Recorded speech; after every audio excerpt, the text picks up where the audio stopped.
Bom dia, muito bom dia. Bem-vindo a mais um programa Fala Jovens.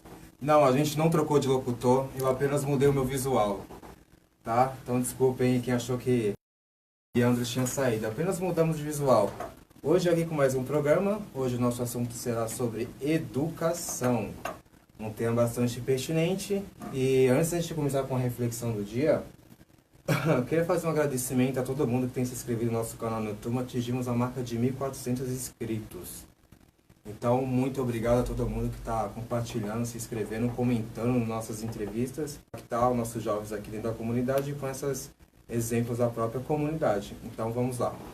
Hoje a reflexão do dia é do nosso mestre dos mestres, Paulo Freire. A educação sozinha não muda o mundo. A educação muda pessoas, pessoas mudam o mundo. Então, enfatizando mais ainda isso, hoje, seguindo assim, vamos seguir esse tema então de educação com a professora Cida. Cida, muito bom dia. Bom dia. Então, para a gente começar com a nossa primeira pergunta, inicialmente, quais são a sua trajetória de vida em Paraisópolis e no meio educacional? Em Paraisópolis? Que seria em Paraisópolis, a trajetória de... Você é nascido em Paraisópolis, não é? Não. Não é nascido em Paraisópolis. Não. Nasci no interior de Minas Gerais, os cafundós do Juda, lá onde o vento faz a curva. E o meu pai, quando eu era ainda praticamente bebê, eu tinha uns 3 anos de idade, Sim. Meu pai, como a grande maioria dos moradores de Paraisópolis, na tentativa de emprego, de uma vida um pouco melhor, largou a roça e veio morar em Paraisópolis. Certo. E aí, de lá pra cá, minha vida tá aqui. Que maravilha. E como é que você chegou nesse ramo do meio educacional? Eu sonhei ser professora sempre, desde o primeiro dia em que eu entrei na minha primeira escola, em 1977. A professora se chamava Maria Inês. Por mais incrível que possa parecer, parece que ela está aqui na minha frente agora. Assim. Sério? Consigo lembrar perfeitamente do momento em que ela se abaixou, né, para falar comigo, olhando nos olhos, assim, aquela coisa super tranquila, uma figura completamente diferente do que eu era acostumada. Eu olhei para aquela mulher e pensei, quando eu crescer eu vou ser assim, eu vou ser professora. E tá aí. Pois é. Que maravilha. Vamos lá. Qual a sua... Não, tá. O que te levou a ser professora? Ser professora, acho que é o sonho de trabalhar com pessoas. Eu gosto de trabalhar com pessoas e gosto da ideia de trabalhar com jovens, em especial. Eu acho que a juventude, na fase adolescência, acho que é uma das fases mais conflitantes da vida do ser humano, né? E lidar com as emoções deles é gratificante. Às vezes é desafiador, é muito desafiador, sempre. Na grande maioria, gratificante, porque eles têm uma energia, uma coisa que é completamente diferente, né? Nós, os velhos, sim, né? Sim. A gente... Não, isso não é verdade não, Cida, por favor. A gente trouxe aqui um professor, acho que o professor Ronaldo, acho que cerca de 2 meses. Uhum. A gente já falou muito sobre a agressão de alunos dentro da sala de aula, como fala qual o professor. Deus, assim, física não. Mas verbalmente... No verbal tem o que eu falei agora, né? Os adolescentes, eles desafiam a gente. E, de uma certa forma, eles tentam achar o meio de te atingir. Certo. O adolescente tem mania de encontrar, de ver no adulto, especialmente no adulto, autoridade, Sim. uma coisa que é muito próximo de um inimigo, né? Então ele precisa combater o inimigo de qualquer jeito. Então quando eles entendem que o professor é um inimigo, eles vão tentar, né, de alguma maneira te atingir.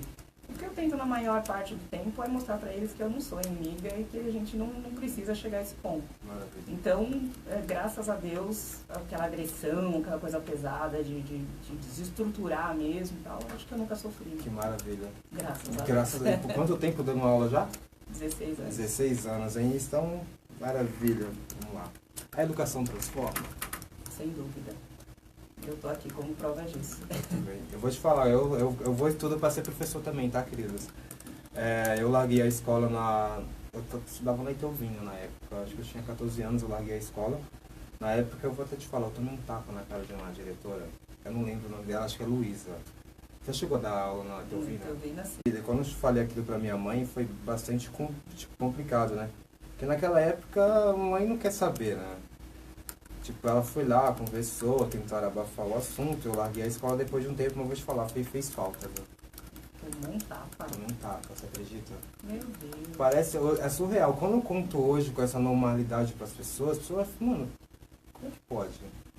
Eu juro, eu tomei um tapa. Ela já era uma senhora naquele tempo. Provavelmente eu acho que deve ter falecido.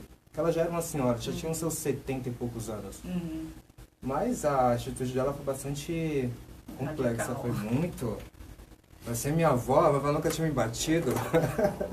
Mas vou te falar, depois que eu não voltei a estudar, eu vi que a educação realmente transforma mesmo. Eu também sou uma dessas provas vivas. É uma pena que pessoas assim ainda circulem no nosso meio. É. Mas são, graças a Deus, raras hoje em dia. Vamos lá. E o que pode aumentar o Buscada, uma forma de trabalhar que Sim. seja muito próxima, né, do que eles consigam compreender. Eu tenho um aluno que já me falou, né? Poxa, então isso que é literatura, então isso que é filosofia, né? Eu estou Sim. dando uma aula de literatura e eu cito um filósofo e aí o cara fala, nossa, finalmente eu consegui entender o que é sociologia, o que é filosofia. Toma aí, Por professor. causa de uma aula de literatura. Sim, sim. Né? Então, uma coisa também que é justamente enfatizando mais nessa pergunta, porque com esse aumento da tecnologia, as pessoas estão levando muito celular para a escola, né? Isso Sim. acaba tirando a atenção até dos próprios professores também, que acabam se irritando. Sim, Já aconteceu com você? muito. Todo dia, toda hora. Como é que você consegue, pra não poder ficar, como é que diria a palavra certa, ficar pé da vida? Com o celular? Sim, Bom, eu digo sempre que o celular pode ser usado como uma excelente ferramenta de aprendizagem, certo. se o aluno souber como usar.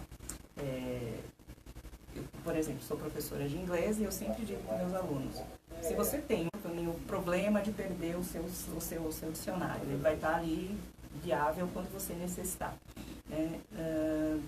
Obviamente, durante as minhas aulas, se eu preciso que eles consultem, eu sei que eles precisam, tá lá, usa. É seu, tá para você. Agora, para ouvir música durante uma aula... Com fonezinho de ouvido. Por favor, alunos, por Né, favor. Para mim, o celular ele pode ser usado sim como uma ferramenta em sala de aula. Sim. O problema é você conscientizar a pessoa de que ele pode fazer isso, que ele deve fazer isso da maneira apropriada. É isso aí. Bom, para quem está chegando agora aí, estamos aqui com a Cida, professora, há mais de 16 anos ainda dando suas aulas. Hoje nosso tema é sobre educação. E vamos lá, mais uma pergunta. Como você lida com a bagunça de sala de aula? A disciplina é uma... Acho que cada professor tem uma resposta diferente, né? Eu creio isso. Não, resposta... Acho que é importante a gente lembrar sempre que antes de ser professor, somos seres humanos. É verdade. E cada um de nós tem uma postura, cada um de nós tem uma ideologia, cada um de nós funciona. Depende muito do ponto de vista. Às vezes uma sala, uma turma que seja... Ela pode estar fazendo um tremendo barulho, mas pode estar produzindo muito. E ela pode estar em silêncio e não está produzindo absolutamente nada. Eu sei bem como é que é. A turma do fundão, né?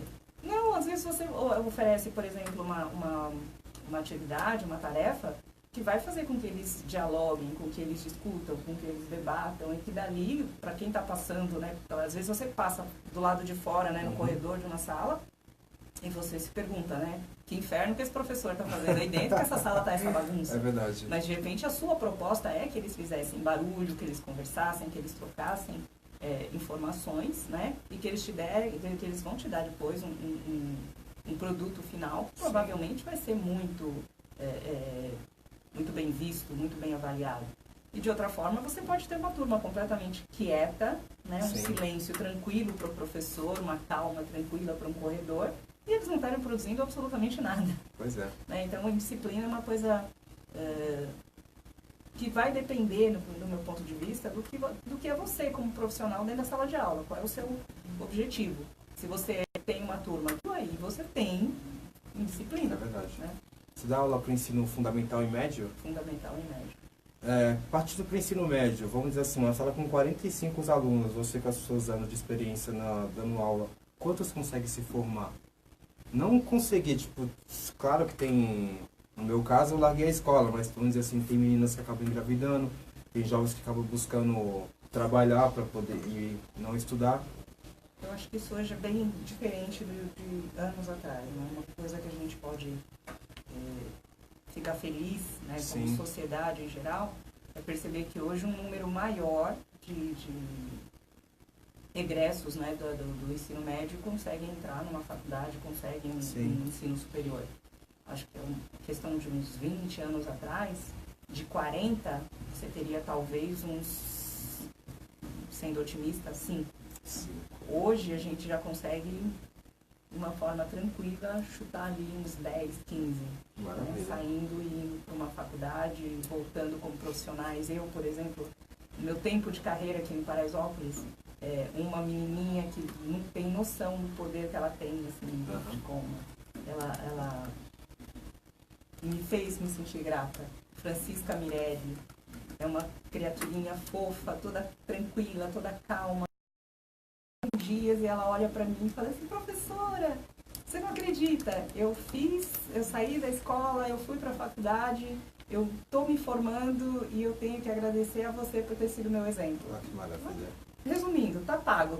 Isso é gratificante, problema, né? Tá pago. Então, hoje a gente consegue, graças a Deus, perceber que um número muito maior de alunos está saindo do ensino médio, está enxergando assim, a luz no fim do túnel, está buscando uma carreira, está se realizando. É verdade, maravilha. Houve uma pesquisa, eu acho que foi recente essa pesquisa, sobre, acho que não sei se foi através da ONU, sobre a valorização do professor no país em geral. E o Brasil está vindo dos últimos. Como é que você enxerga isso? Triste. Muito, né? Triste.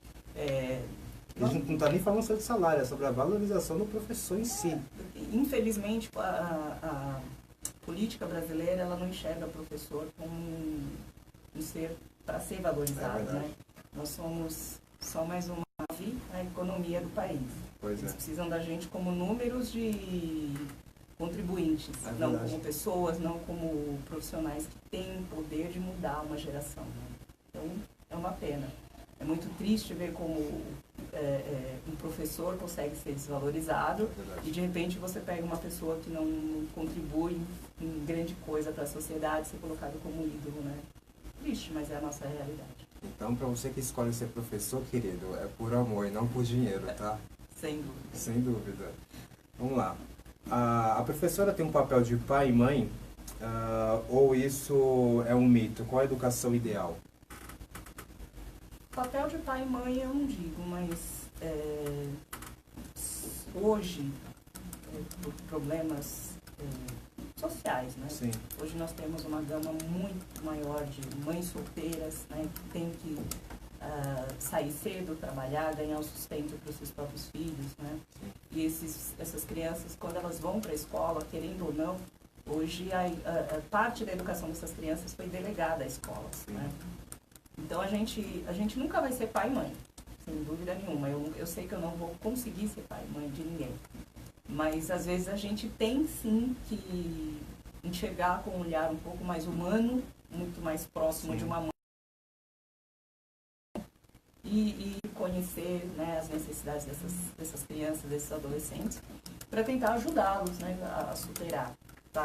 Passou aqui agora há pouco a Flávia, né, a nossa Flavinha.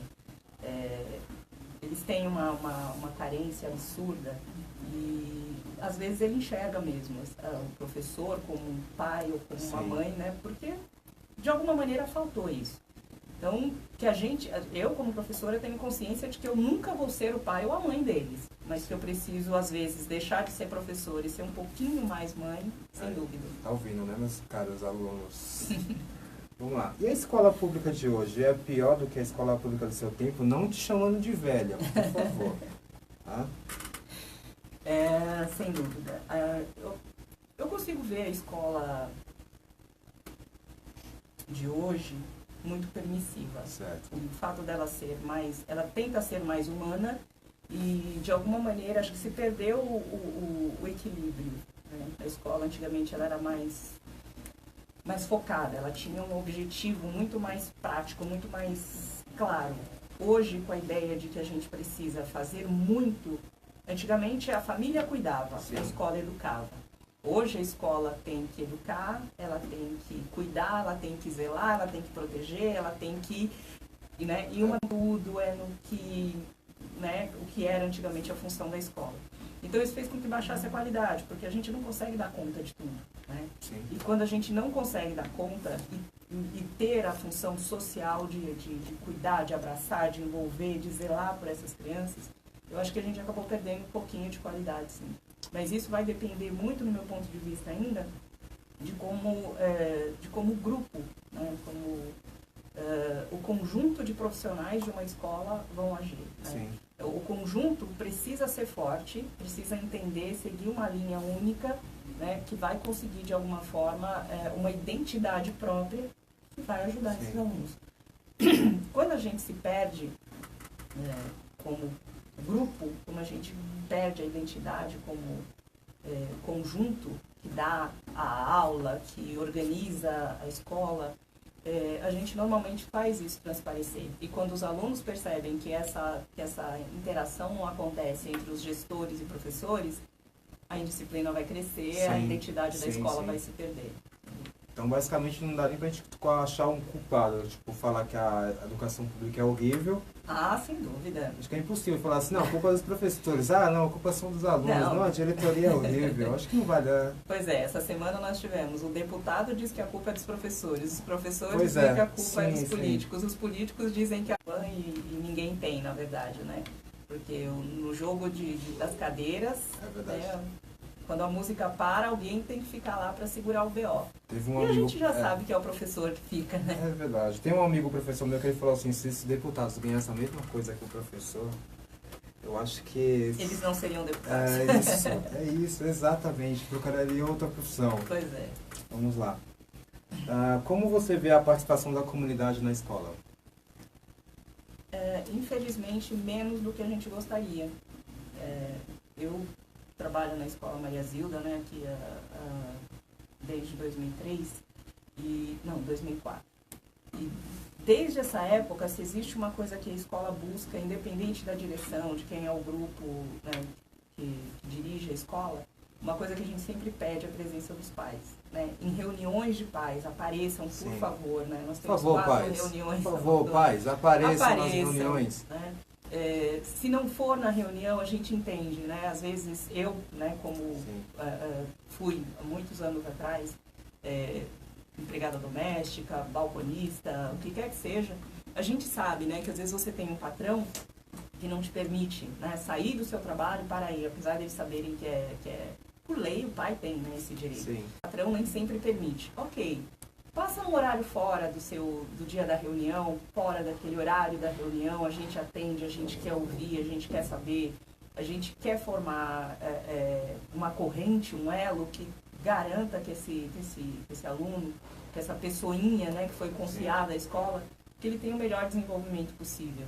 Então, infelizmente, a gente percebe que, assim, de uma sala com 40 alunos, no dia de uma reunião, quando muito, 15 pais. Meu Deus do céu. Então você tem, e sempre, né, o que a gente combina, parece que é um combinado entre professores, né, a nossa fala comum.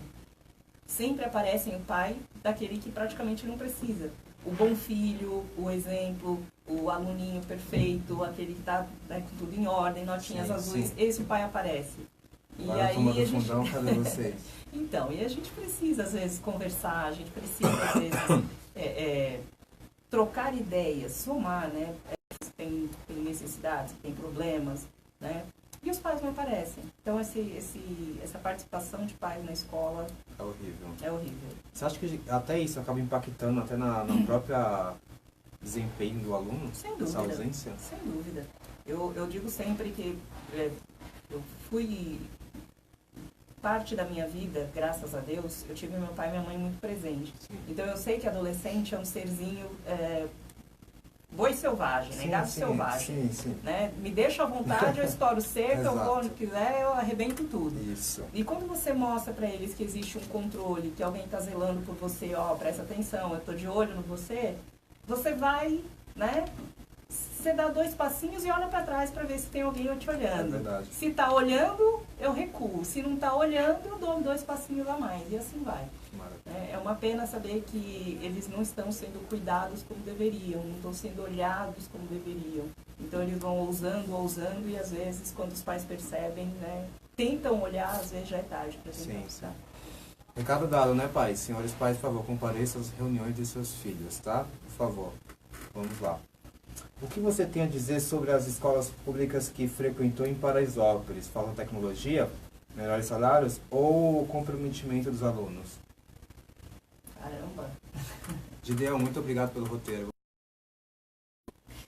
Coisa tá bem melhor, né? Pensando em investimento, melhor. Sim. Mas ainda muito distante daquilo que a gente precisa, né? Porque a escola que eu estudei, para a escola que eu trabalho, hoje eu preciso, por exemplo, eu tenho uma sala com 35 alunos frequentes, e eu preciso diversificar a minha aula, eu preciso de uma ferramenta de trabalho Sim. diferente para atrair o meu aluno, para tentar fazer com que as coisas funcionem. Eu não sou expert em tecnologia, Sim. mas eu consigo dar uma aula num celular, por exemplo. Eu consigo montar uma aula num celular Sim. e fazer com que uma turma se envolva. O meu problema é que o meu aluno vai reclamar que ou ele não tem celular, ou se tem celular ele não tem Sempre internet. tem uma reclamação, né? Mas eu precisaria de uma internet que fosse viável Sim. para que todos os meus alunos usassem. Apesar de promessa de governo, a gente não tem. Não tem. Né? Eu preciso, então, levar os meus alunos para uma sala de informática, eu preciso preparar uma aula que eu consiga ter um grupo de alunos, se não individualizados, pelo menos diversificada, diferenciada, e eu levo os meus alunos para uma sala de informática que talvez tenha 10 computadores funcionando. É verdade. Se eu tenho 35 alunos, como é que eu faço para avaliar o meu aluno? São 3 alunos para cada computador, querido. Então, complica. E aí você tem o fator, uma internet que não funciona direito, não na velocidade apropriada. Sim, sim. Né? Então você tem um mundo de problemas que infelizmente dificultam o nosso trabalho. Exato. E daí a gente cai no de sempre, né? O giz, a lousa, o Eita. livro didático. Né? São o de praxe, né? O praxe. Sim, E sim. na verdade, pelos tempos que nós estamos vivendo, a gente precisa mudar. A gente precisa tentar diversificar, porque senão a gente perde o interesse, né? A gente perde o mínimo de vontade deles de atuarem, de aparecerem, de mostrarem Sim. o potencial deles. Já é pouco, né? Se você tira isso deles, então... Né? O mínimo que a gente tem, às vezes, é encorajar, fazer com que eles sintam vontade de participar. Às vezes você precisa, como professor, literalmente rebolar para poder fazer com que isso aconteça minimamente, Sim. né? Para ter sucesso. Então, a gente gostaria, assim, é um pedido nosso, né? Escola pública, que, por favor, olhem para Olhem por nós. para nossa situação, né? Porque não sei se foi o Etelvino ou Maria Zilda. Foi considerado um dos piores de São Paulo, se não me engano. Piores escolas públicas de São Paulo. Só não me recordo se foi entre Maria Zilda ou Etelvina. Mas uma das duas foi considerada uma das piores de São Paulo. Nossa, porque é uma tristeza, né? Sim. Mas eu não sabia dessa informação. Sim, já faz alguns anos que aconteceu isso aí. Por isso teve época que os pais ultimamente estão evitando jogar os alunos lá. Bom, eu me lembro do motivo pelo qual o Etelvina foi construído, né? Eu sou da geração que pegou a escola, nós os adolescentes, os jovens de Paraisópolis, ou você ia estudar no... como é que chama? Adolfo Gordo. Você tinha as escolas de ensino médio no entorno, né? O Neide Aparecida Solito. Nós tínhamos escolas com ensino médio no entorno, mas não tinha dentro de Paraisópolis. Então, como as escolas estavam cansadas dos favelados, né, atrapalhando a paisagem das escolas do Morumbi, a escola Etelvina foi construída para agregar, né, os favelados, para que eles deixassem a paisagem mais bonita, né? Para que eles parassem de infectar as escolas em volta dessa presença. Ninguém precisa de faveladinho andando pelo Giovanni Gronk, não. Pois é. Mas acho que isso mudou um pouco. Hoje a gente... Se a gente repara Paraisópolis, que contrário do que se espera, o que é uma pena no meu ponto de vista, a gente tem um número grande de alunos de fora de Paraisópolis vindo para cá. Sim. Então, na verdade, a gente inverteu o jogo, né? Se antes não queriam os daqui fora, agora os de fora estão querendo estar aqui. É verdade. Né? Mas também serve como um recado para os alunos de Paraisópolis. ETEC Paraisópolis, por exemplo, foi criada para Paraisópolis, para alunos de Paraisópolis. Então, estudar em Paraisópolis, ocupar esses espaços que são... Então tem mais gente de fora na ETEC do que de dentro de Paraisópolis? Sem dúvida. A grande maioria dos alunos da ETEC Paraisópolis é de alunos de fora. O que é uma pena. Pena, gente. Uma Tristeza no coração, vocês estão me dando. Ai, Deus. Vamos lá. Para quem está chegando agora, a gente está falando sobre educação aqui com a professora Cida. Ela, assim, uma entrevista rápida, porque ela vai dar aula hoje ainda, hein? Ela vai sair daqui, vai correndo dar aula. A gente tem mais 3 perguntinhas para a gente poder finalizar. Fica tranquilo, professora. Tranquilo. Qual a sua opinião sobre as cotas? Essa é uma pergunta complicada para mim. Porque quando você fez faculdade, não tinha esse negócio de Enem? Quando eu entrei para a faculdade, Enem não existia. Não existia. Mas, para mim, o que conta?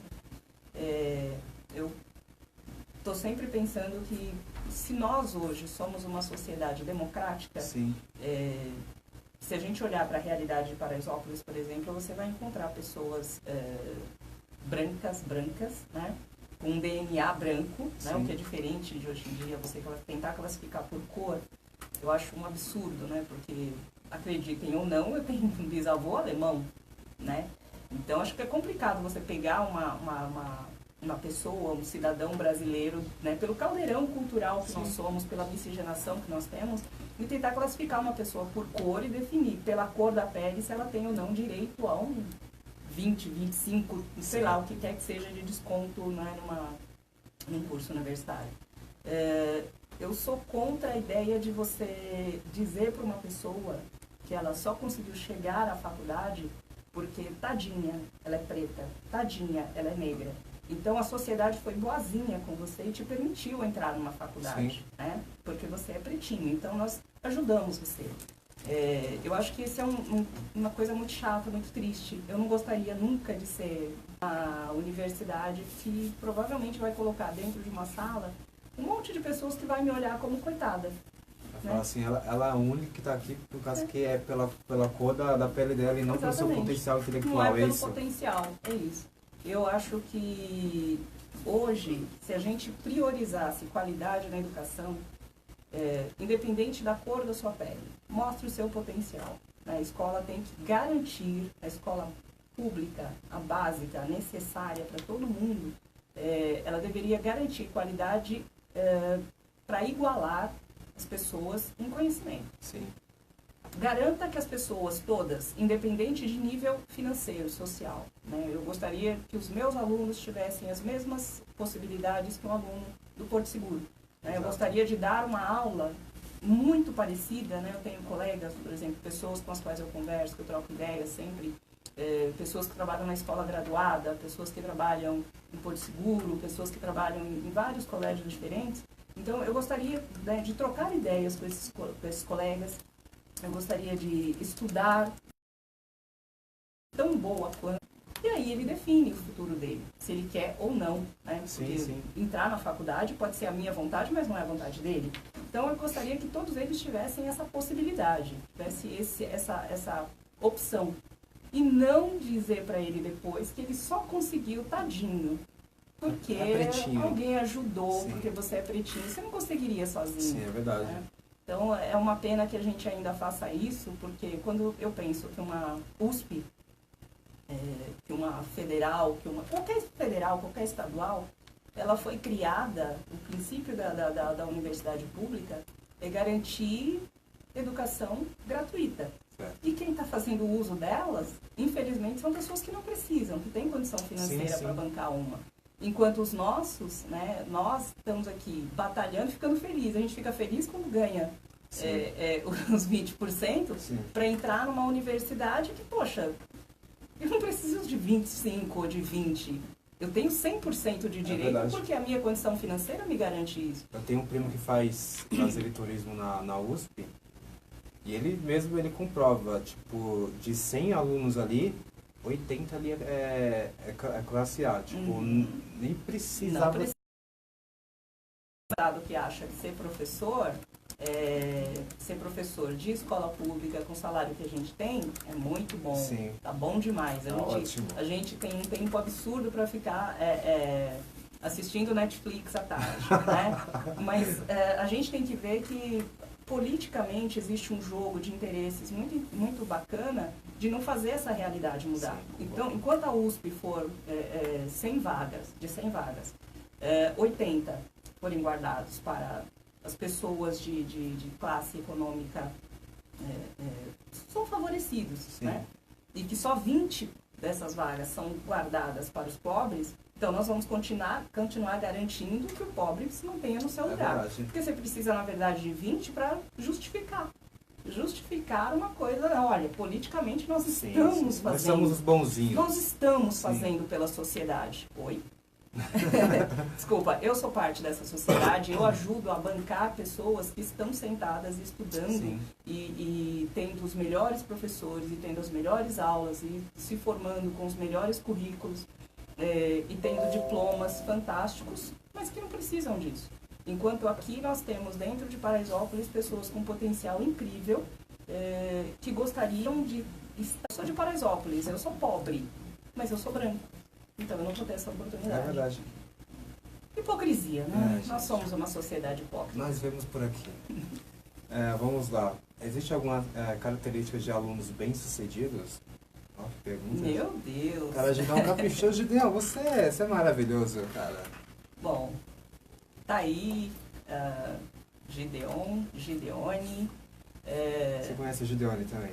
Meu aluno, meu ex-aluno, família linda. Aliás, eu acho que eu tenho o prazer de ter dado aula, acho que para 3 dos irmãos.